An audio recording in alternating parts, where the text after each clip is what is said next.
저와 제 아내는 자연에서 쉼을 누리는 것을 참 좋아합니다. 최근에 저희 가족이 가장 많이 가는 곳은 경산에 있는 반곡지입니다. 반곡지. 혹시 가보신 분들 계세요? 그곳은 경치만 좋을 뿐 아니라 인근에는 아주 맛있는 식당도 있고 또 많은 좋은 카페들도 아주 즐비해 있는 우리 이 대구 경북 경산 지역을 대표하는 관광지라고 말씀드릴 수 있겠습니다. 이곳은 반곡지 자체도 좋지만 가는 길도 너무너무 좋아요. 봄이 되면은 복숭아꽃이 활짝 펴서 정말 저는 그렇게 복숭아꽃이 이쁜 꽃인지 몰랐는데 찻길에서 바라보는 저 멀리 펴 있는 복숭아꽃들이 정말 제 마음을 설레게 하더라고요. 그리고 흐드러지는 벚꽃들, 그리고 정말 그 아름다운 물 위에 떠다니는 오리들, 그리고 정말 녹음이 짙게 이렇게 돼가지고 이렇게 축 늘어져서 참 멋스러운 버드나무까지 참 반곡지는 좋은 것 같습니다. 제가 가을과 겨울은 못 가봤지만 올해 가을과 겨울이 되면은 꼭 반곡지에 가서 또 가을과 겨울에 좀 그런 것도 좀 즐겨 보려고 합니다. 저 아내는 그렇게 자연에서 누리는 쉼은 좋아하는데 집으로 돌아가는 길에 꼭 차 안에서 하는 대화가 있어요. 어떤 거냐면은 여보 정말 너무 좋은데 여기서 살라 그러면은 살고 싶지는 않아. 이런 대화입니다. 3박 4일로 이런 자연 속으로 휴양을 떠나거나 또 이런 여행을 가는 것은 너무너무 좋지만 저에게 평생을 그런 산이나 시골이나 이런 곳에서 살라고 한다면은 조금은 망설여지는 것 같습니다.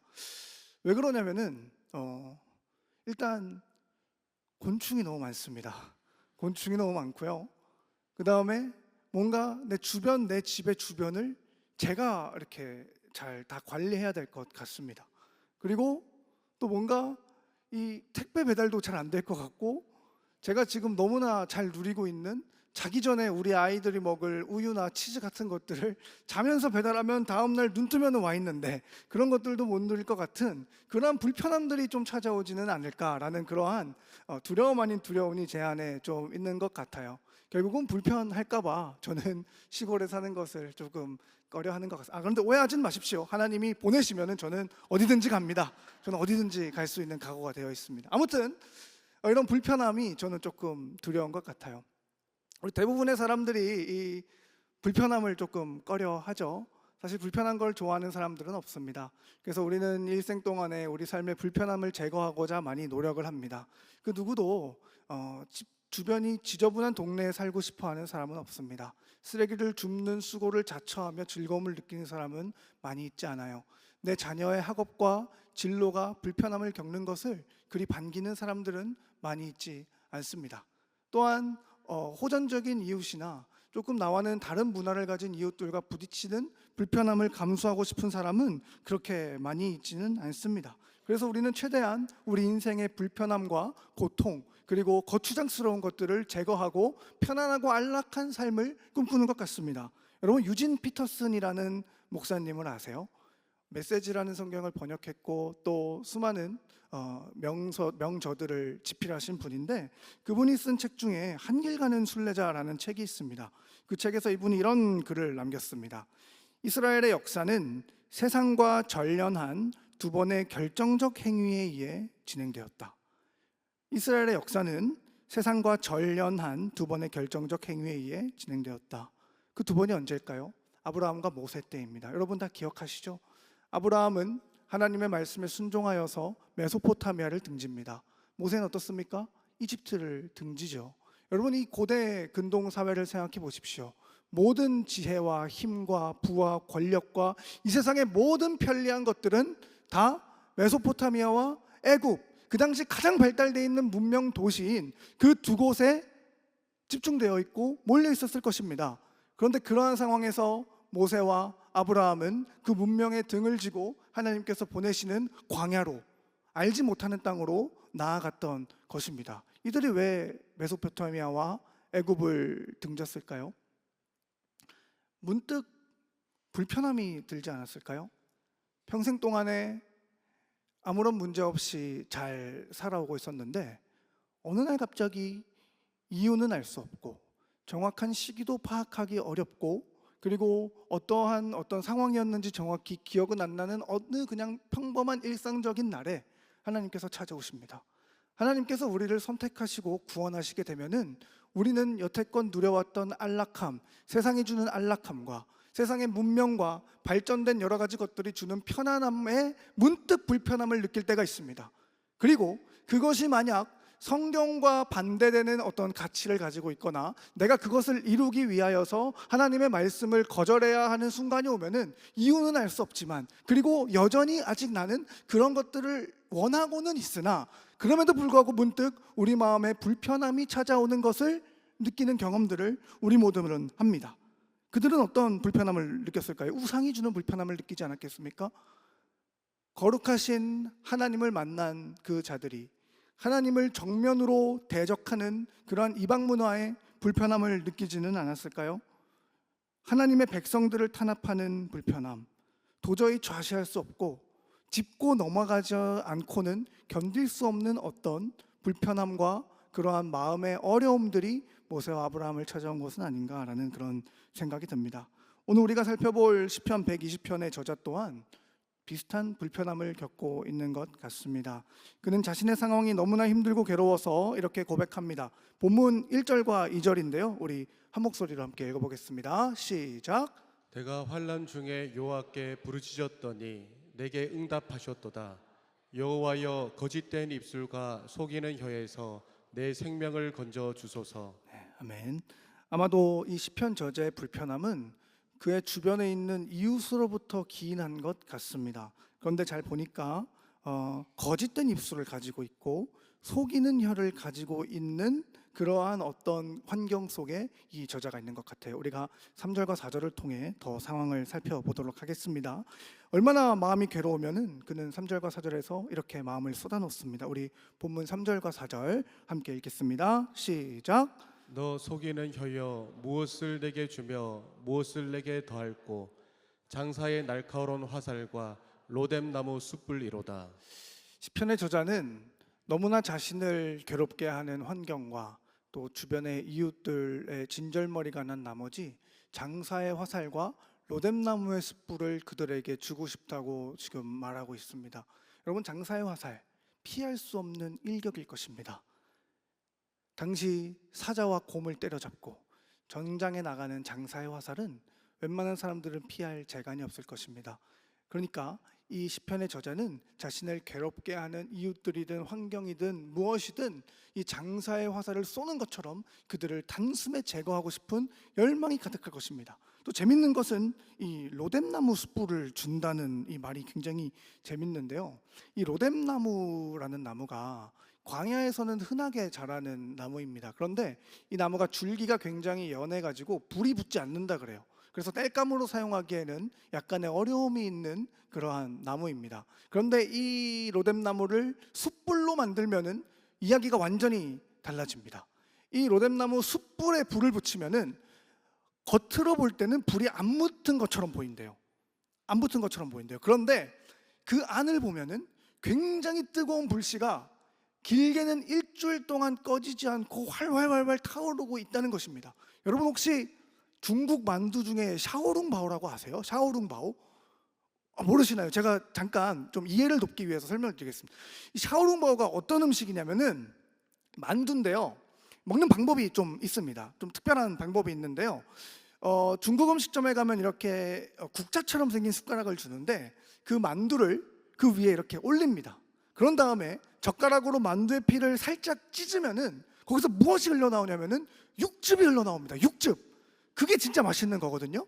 그러면은 그 육즙을 불어가지고 먹은 다음에 만두 피와 속을 결합해서 먹는 것이 이 샤오롱바오를 먹는 전통적인 방법입니다. 그런데 이 만두를 처음 먹어보는 사람들은 그냥 보통 우리가 비비고 만두나 내 고향 만두를 먹는 것처럼 너무 맛있어 보여가지고 한 입 베어 물게 된다는 것입니다. 그럼 어떻게 되나요? 그 안에 팔팔팔팔 끓는 그 육즙이 내 입안으로 순식간에 들어와서 내 온 이 청장을 대게 하는 그 고통스러운 그러한 상황이 펼쳐진다는 겁니다. 지금 시편의 저자가 이거를 주고 싶다 이겁니다. 사용법을 알려주지 않고 로뎀나무 숯불을 줘서 너도 한번 당해봐라 라고 할 정도로 짜증나고 약이 오르고 고통 가운데 있음을 지금 계속해서 이 본문을 통해서 그는 이야기하고 있는 것입니다. 혹시 드실 일 있으면 꼭 유의해서 드시길 바랍니다. 시편의 저자는 계속해서 자신의 처지를 한탄합니다. 5절부터 7절까지의 말씀을 보니까 이렇게 말씀합니다. 우리 5절 말씀만 우리 함께 읽도록 하겠습니다. 시작. 메섹에 메섹에 머물며. 머물며 게달의 장막 중에 머무는 것이 내게 화로다. 이 시편 120편을 기록한 이 기자는 왜 이렇게 고통스러운 이웃을 많이 두고 있을까를 봤더니 시편의 저자가 머무는 장소가 문제였던 것 같습니다. 보니까 메섹에 머물며 게달의 장막 중에 머물고 있다고 합니다. 메섹과 게달은 이방이에요. 메섹은 터키 지방을 가리키고 게달은 아라비아 사막을 가리킵니다. 그런데 한 가지 이상한 점이 있어요. 메섹과 게달이라는 이 지명의 직선 거리가 1500km나 된다는 것입니다. 조금 이상하죠. 그러면은 메섹에 살다가 게달로 이사를 갔다는 것인가? 조금 살펴봤더니 그런 것이 아니라 어떤 이 신앙 공동체에서 떨어져 나와 이방 문화에서 고통받는 이 시편 저자의 상황을 이미지화하기 위한 방식으로 메섹과 게달이라는 이미지를 쓴 것 같습니다. 그렇다면은 이 시편이 메섹과 게달이라는 이미지로 우리에게 무엇을 전달해 주고 싶은 것일까요? 먼저 메섹은 철기를 다루는 굉장히 호전적이고 야만적인 북방 종족이라고 합니다. 전쟁을 좋아해요. 싸우기를 좋아해요. 남의 땅에 쳐들어가서 약탈하고 그들을 이기는 것을 즐기는 그러한 종족입니다. 게달은 유목민이에요. 정처 없이 떠드는 것입니다. 황무지를 떠돌고 이제 이 지역에 먹을 것이 떨어지면 또 내 마음 여기에 붙여놨는데 또 다른 곳으로 가서 이렇게 떠돌아다녀야 되는 그런 나그네와 같은 인생, 그러한 이미지를 우리에게 주고 있다는 것입니다. 마치 호전적인 민족이 나를 둘러싸고 있는 것과 같은 그런 경쟁적인 삶, 벅찬 삶, 생존을 위해서 내달려야 하는 삶, 고향 없이 정처 없이 떠돌며 외로움과 고립감과 고독함에 몸부림치는 밤들을 보내는 그러한 인생을 지금 시편의 저자가 살고 있다고 지금 이 이미지를 통해서 보여주고 있는 것입니다. 당연한 말이지만 이 시편의 저자가 이러한 것을 원해서 이러한 상황에 빠진 것은 아닌 것 같습니다. 그 누구도 불편함을 자처하는 사람은 없습니다. 살다 보니 이런 불편함의 자리로 내몰린 것이 아닐까라는 생각이 듭니다. 저와 여러분의 삶은 어떻습니까? 여러분의 삶은 모든 것이 쾌적합니까? 모든 것이 내가 원하는 대로 흘러갑니까? 모든 내 삶의 상황이 만족스러우십니까? 나를 향해 실적의 압박을 주는 상사가 있을 것입니다. 아무 이유 없이 짜증내고 다음 날이 되면 아무 일도 없었다는 듯이 엄마한테 용돈을 타가는 사춘기 자녀들이 있을 것입니다. 월급은 항상 부족합니다. 한 해 한 해 지날수록 내 이 뱃살은 점점 늘어갑니다. 제 얘기입니다. 체력이 저하됩니다. 내가 하는 일들에 권태로워집니다. 여러분이 모든 것이 우리가 삶에서 맞닥뜨리는 불편함 아닌가요? 우리가 삶에서 만족하며 살고 싶음에도 그토록 열심히 살았건만 그럼에도 불구하고 마주하는 불편함과 어려움과 고통들이 우리의 삶에 있지 않나요? 살다 보니 삶의 무게에 떠밀려서 가족 한 번 먹여 살려보겠다고 이 지역 저 지역 가서 열심히 일을 하고 가족을 위해 살았는데도 불구하고 왜 우리의 삶에는 여전히 그러한 불편함이 있나요? 적성에 맞지 않음에도 불구하고 정말 하나님께서 주신 거룩한 노동이라 생각하며 우리의 삶을 정말 열심히 살아내고 또 살아냈는데 맞지 않는 가족들과 섬겨야 하는 복양해야 하는 부모들에게 또 내가 순종하면서 그렇게 열심히 살아왔는데 왜 내 인생에는 여전히 불편함이 있냐는 것입니다. 이해할 수 없는 재정적인 어려움, 육신의 질병. 여러분 혹시 여러분들도 이런 상황 가운데 계십니까? 여러분들의 삶에 이해할 수 없는 불편함이 있습니까? 그렇다면은 오늘 이 시편의 표제를 한번 보십시오. 이 표제는 이렇게 말합니다. 성전에 올라가는 노래라고 말합니다. 저자의 극심한 고통이 저자를 어디로 이끕니까? 저자의 삶에 이해되지 않는 수많은 불편함과 저자의 삶을 올가매고 있는 삶의 불편함들이 이 저자를 지금 어디로 이끌고 있습니까? 성전입니다. 성전으로 올라간다는 것을 무엇을 이야기하나요? 우리를 예배의 자리로 이끌고 간다는 것입니다. 오늘 우리가 읽은 시편 120편 바로 뒤에 나오는 시편은 시편 121편입니다. 121편은 이렇게 시작합니다. 제가 읽어드릴게요. 내가 산을 향하여 눈을 들리라. 나의 도움이 어디서 올까? 나의 도움은 천지를 지으신 여호와에게서로다. 시편의 저자는 삶의 고통 가운데서 눈을 들기 시작합니다. 그리고 어딜 보나요? 산을 봅니다. 산. 여러분, 산을 본다는 게 무슨 의미일까요? 우리가 그냥 단순하게 생각할 때는 산 하면은 뭔가 영험하고 거룩한 그런 이미지가 생각이 나겠지만, 이 시편의 저자가 이 시편을 기록한 당시 어느 산을 눈을 들어 보아도 보이는 것은 바알을 섬기는 산당뿐이었을 것입니다. 이방 신전들, 조잡한 이방 종교들이 산을 뒤덮고 있습니다. 아무리 눈을 들어 산을 쳐다보아도 정말 나에게 구원을 줄 것만 같은 그 거대한 산맥을 향해 눈을 들어 쳐다보아도 보이는 것은 여전히 한숨만 나오는 세상의 이방신들 뿐이라는 것입니다. 그리고 2절의 고백이 어떻습니까? 나의 도움은 천지를 지으신 여호와에게서로다. 마침내 성전에 올라가는 순례자들은 발견합니다. 나의 도움은 천지를 지으신 여호와에게서 온다. 여러분, 예배학이라는 학문이 있습니다. 그곳에 고독이라는 개념이 있어요.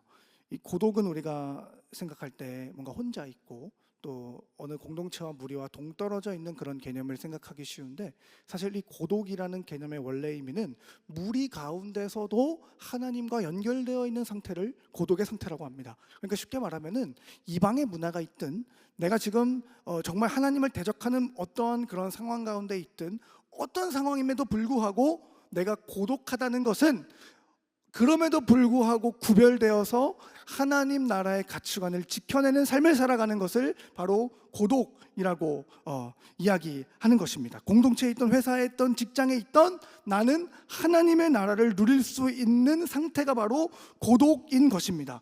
여러분, 이 시편 저자의 불편함은 시편의 저자를 예배 자리로 인도했습니다. 예배는 그것이 공예배이든 삶의 예배이든 상관없이 연약한 죄인인 우리를 형성하고 올가매고 안달나게 하고 절망하고 기쁘게 하는 여러 가지 세상적인 것들로부터 마치 차원 이동을 하는 것처럼 우리를 이동시켜서 가장 중대하고 근본적인 실제들과 마주하게 하는 시간이 바로 예배의 시간입니다. 그렇다고 해서 제가 고독의 개념을 설명하며 말씀드렸듯이 세상과 동떨어지게 만드는 것은 또 아니에요. 여러분, 근본적인 실제인 영적인 세계를 경험하는 시간이 바로 예배 시간, 삶의 예배의 현장이라는 것입니다. 영적인 세계를 경험한 자들은 분리되는 것이 아니에요. 매색과 계달을 떠나는 것이 아닙니다. 나를 괴롭게 하고 불편함이 가득한 내 삶의 터전을 떠나는 것이 아닙니다. 오히려 더 구별되어서 더 깊이 세상 속으로 들어가는 것입니다. 예배는 그러므로 우리를 고독으로 이끕니다. 우리의 전쟁과 같은 생업의 현장, 폭풍 같은 자녀의 양육 환경에서, 또한 내 믿음을 시험하는 여러 가지 유혹들로 가득 찬 세상 가운데서 여러분, 고독을 누리십시오. 여러분, 그 수많은 불편한 가운데서도 하나님께서는 우리가 천국을 누리시기를 원하시는 우리 아버지이심을 믿으시기를 소망합니다. 여러분, 살다 보면 참 우리를 괴롭게 하는 사람들이 있죠. 어떻게 저렇게 행동할 수가 있을까? 내가 정말 이렇게 잘해줬는데 왜 그럴까? 그리고 또 정말 사업하시는 분들은 배신을 당하는 그러한 일들을 겪는 것도 제가 많이 듣고요. 참 우리의 믿음과 신뢰를 배신하는 일들이 참 많이 있는 것 같습니다. 여러분, 그런데요, 저도 그런 일들을 조금 겪어봤거든요. 그런데 구원받아서 예배자로 거듭난 우리가 예배를 드릴 때마다, 하나님의 전전 앞으로 날마다 나아갈 때마다 우리 안에 굉장히 신비로운 어떠한 현상이 일어납니다.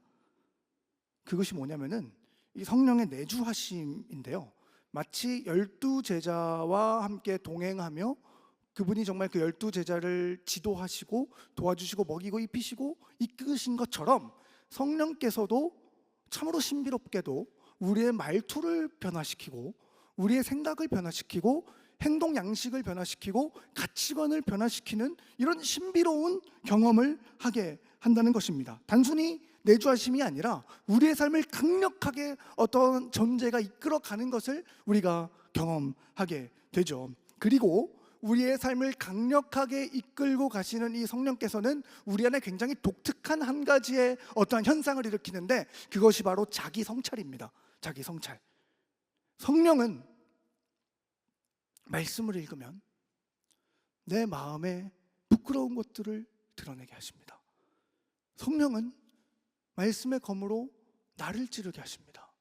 여러분, 저도 살면서 저를 힘들게 하는 사람들이 있었는데, 하나님 앞으로 나아가면 나아갈 때마다 하나님께서 제 마음에 주시는 한 가지 생각이 있어요. 그렇다면 나는 저들과 다른 것이 무엇인가? 그리고 저들보다 나에게 나은 것은 무엇인가? 그리고 놀랍게도 나를 괴롭게 하는 그 사람과 환경을 사랑하게 되는, 이해할 수 없는 놀라운 변화가 내 안에 생긴다는 겁니다. 왜 우리 인생에는 불편함이 많을까요? 라고 질문한다면 바로 이 지점입니다. 성경의 위대한 선포인 요한복음 3장 16절을 기억하시죠? 하나님이 세상을 이처럼 사랑하사 독생자를 주셨으니.